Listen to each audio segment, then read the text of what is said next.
and even if you waste one or two in the installation by having to adjust panels, well, no big deal. So you slide that one over. Here's your other mid clip. And you slide it up again. Usually we don't measure the second panel, but you just kind of get an eye and see, okay, yeah, we're running good with the roof line. You can measure that side real quick and just say, yes, we're 14 inches above the top rail still. So that's okay, but come through and just crank down on this. This mid clip actually isn't meant for these panels. You know, the black frame of the panel and then a silver mid clip. They actually make black mid clips. But this mid clip, you see how high that rod is sticking up? This is just a universal mid clip for this racking, and it's also meant for a thicker panel. So chances are you'll get a mid clip. No, I mean you will get a mid clip that's meant for your panel, but if we do go with Hyundai panels, then they'll be a little bit lower profile. So you tighten down on that. And one thing that we forgot to do on the first panel was get the serial number off of it, or the model number, serial number. And that number is conveniently right where the mid clip is. So you definitely want to get that. I mean, you can get your head in there and read off the numbers. A lot of the times it's like a 12-digit number, 15-digit number. On our sheets that we have that comes with the inverter, we'll write down on the first panel, we'll write down all the numbers, and then usually the last four numbers are the only thing that changes. So you just keep track of those last four numbers. So you write this down, write this one down, keep going with your panels, or finish it with an end clip. So if we were to go with another panel here, since we weave the bottom, we'll weave the top. And then again, you want to make sure you're clipping the panel into the inverter and zip tying that up. It's good after, say you go with your first row. Just lay down on the roof, put your face against the roof, and look up and see if you see any wires hitting the roof. That's a good way to double check before you get 2 or 3 rows up there, and then you can't get to your wires again. The cord out where it plugs into this, right, each one. So one other thing is, makes it kind of simple too, is we talk about clipping up the wires. Plug them in here. It's not just like a lot of times if your top row of panels is right at the peak, that's where the wires are. So you don't have to clip up that top row till the last minute. You can still lay on the back. That's what we normally do, but a lot of times that messes with us because when we start doing the second row of panels, we forget to clip the first 3 panels in because we're so used to going so fast on the top. But definitely take your time on the top row of panels. That once you establish that, that is your line you're going to run off of, and then when we say do another row of panels, usually we like to leave a little bit of a gap in there. So if you're running askew a little bit, you can try to correct it without, gradually correct it. Wait until you're ready to install it. Or if you, again, I don't know if I mentioned that yesterday, if you get a little bit of a sawtooth action going where the panels are a little bit slanted, you can correct that too. You get a second row of panels, you're going to have to run a trunk cable. Yep. So, I mean, if we were doing an entire system, these rails and everything, trunk cable inverters will all be mounted already, and we'll be, carrying the panels up our roof. And then, a lot of times we'll do like 5 at a time. We'll set one here, and then we'll set them. We'll set the first one here. Just you tuck the bottom of the panel right on top of the output here, so it doesn't. I mean, if it's really windy, then you don't want to be on the roof anyway. But then the next panel, say the second panel, we'll set it over here, just so my brother has room to get in there and work everything, and then we'll slide the next one over and work about 5 at a time. But yeah, as far as the gap in between, that's really up to you. If you have a flatter roof, you can put a bigger gap in there as you want, and chances are, with the line of sight, you're never going to see a gap in there anyway. But the steeper your roof is, the more readily that line of sight is, and they can see it. The steeper your roof is, too, the more you're going to be using your rails.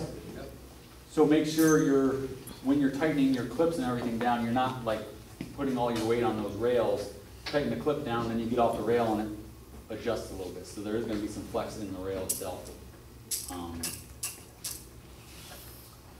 And I think that's, as far as the roof goes, that's pretty much it. Again, you go from the end of your trunk cable into a junction box. We prefer to go inside, but a lot of times the homeowner is just like whatever's easier for you. So we'll come out, we'll come out the back, or we'll run Liquid-Tight and pull some THHN through that wire. 12 gauge wire per set of 15 panels. But from the roof, you could just run Romex if it's inside your house. You come down from the roof, if you have one string of panels, you can go right into your auxiliary production meter, and then from there you go to the outside. This could be on the outside, everything could be on the outside if you want. But that outside disconnect needs to be on the outside, utility accessible disconnect. Needs to be out there in case they, for some reason, your inverter screw up and they need to pull the plug on you while they're working on their lines. One of those codes that don't quite really make sense, but we won't get into that, all the reasons why. But so you go to your outside disconnect and then you come back in. That could be your Romex also. If you come right to the back, or if you drill on the outside of the building and come in and out of this disconnect, you can still use your Romex. Come back in and go right to your electric panel, and you want to be in the bottom right or bottom left. Sometimes if your panel's loaded up already, you're going to want to switch and kind of move breakers around a little bit. Or if you do multiple strings, then before you go into your electric panel, you come off the roof, you're going to need to combine those strings into a sub-panel.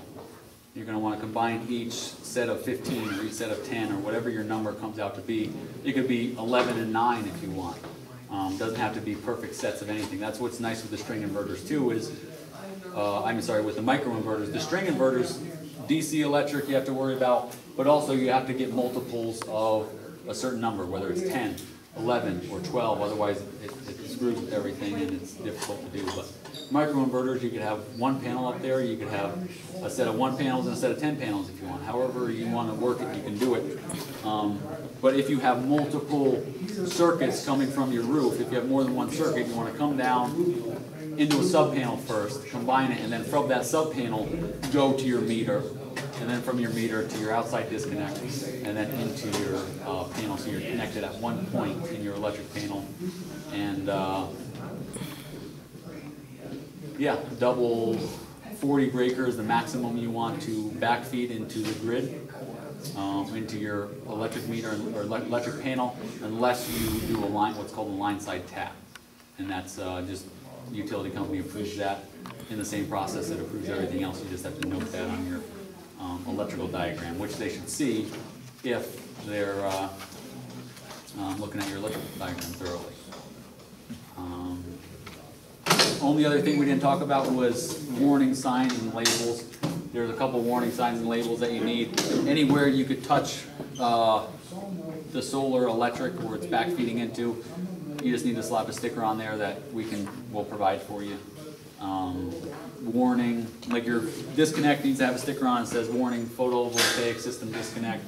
This building is equipped with a photovoltaic or solar electric producing array, something like that. The other ones is warning, do not touch terminals. If ground faults occurs, circuits on the line and load side could be live at the same time.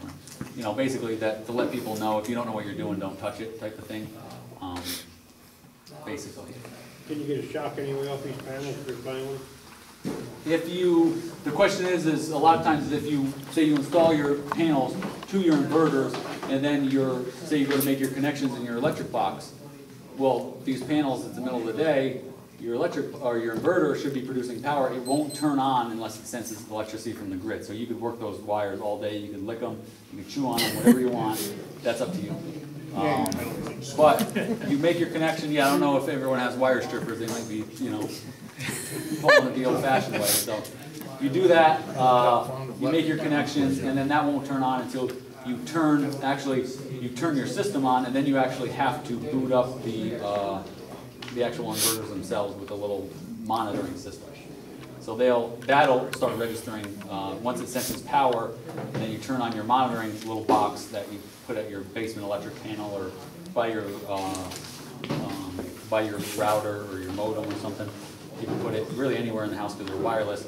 That'll register the system, then it'll start coming online and all that. So it's not like a, you have to worry about that. But if you plug positive and negative panel together and it's under sunlight and you pull it apart, you'll see a spark, you'll see an arc. That's why in like the old-fashioned movies, they'll use like DC electric when they throw the night switch on Frankenstein and stuff like that, because DC wants to maintain connection at all costs possible, even if that means arcing across everything. So, Basically, you're safe playing with it.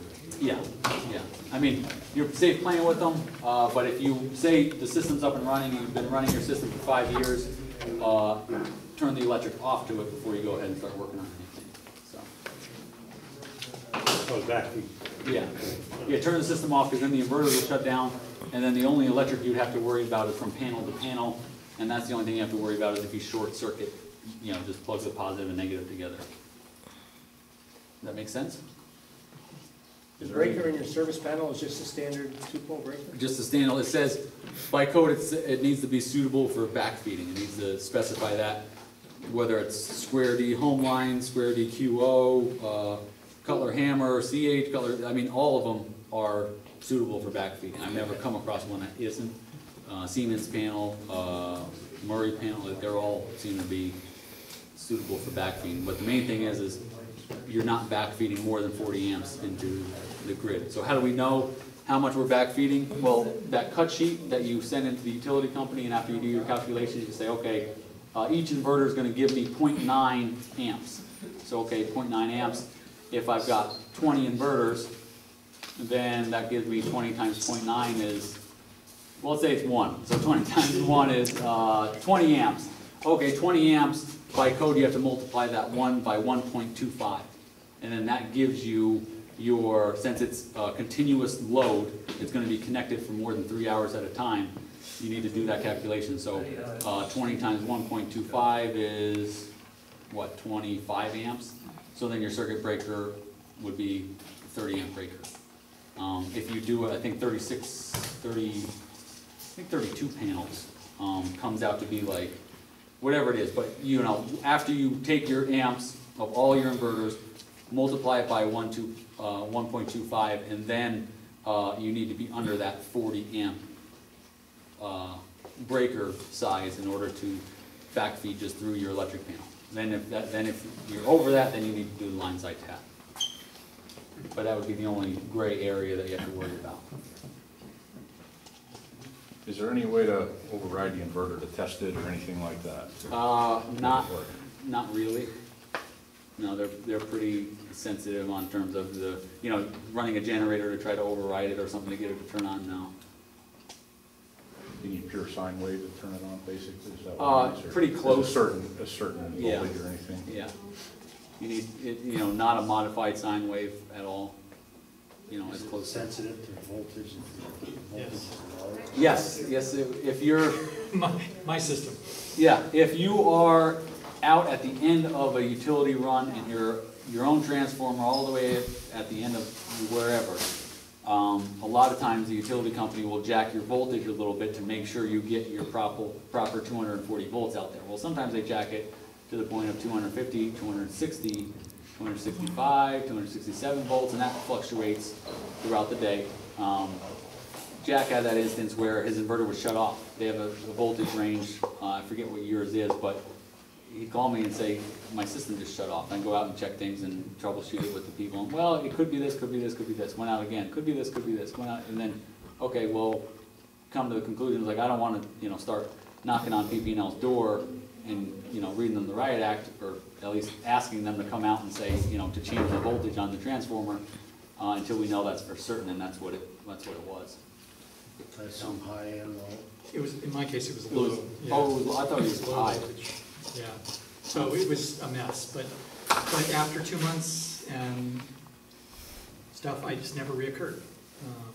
I don't know if PPL has all the smart meter out, so they get those voltage reports at my meter, so they know that it's fluctuating out of range. And that's so intermittent too, because I'd go out there and It be never running happened when fine. he was there. Okay, I'm not quite They sure. turn back on by themselves. They just Yeah, pull they- the valve when the back on. conditions get back in spec, they turn back on. But it won't, it doesn't alarm you and say. I don't think It so. does, oh yeah, it did, that's how I'd know, no. because I'd get a message, you know, I got an email, and I could go online and look at the log. But that's about it, maintenance, spray off the hose if you want to actually get up there and Windex it. If you got nothing better to do with your life, then go for it. Rain does a good job. Rain does a good job. Is there any, Big roof, if you want to build your own standalone, is there any reason you can use the holes in the bottom with an L? You know if he has a They card make somewhere. they make Set them tighter together, or?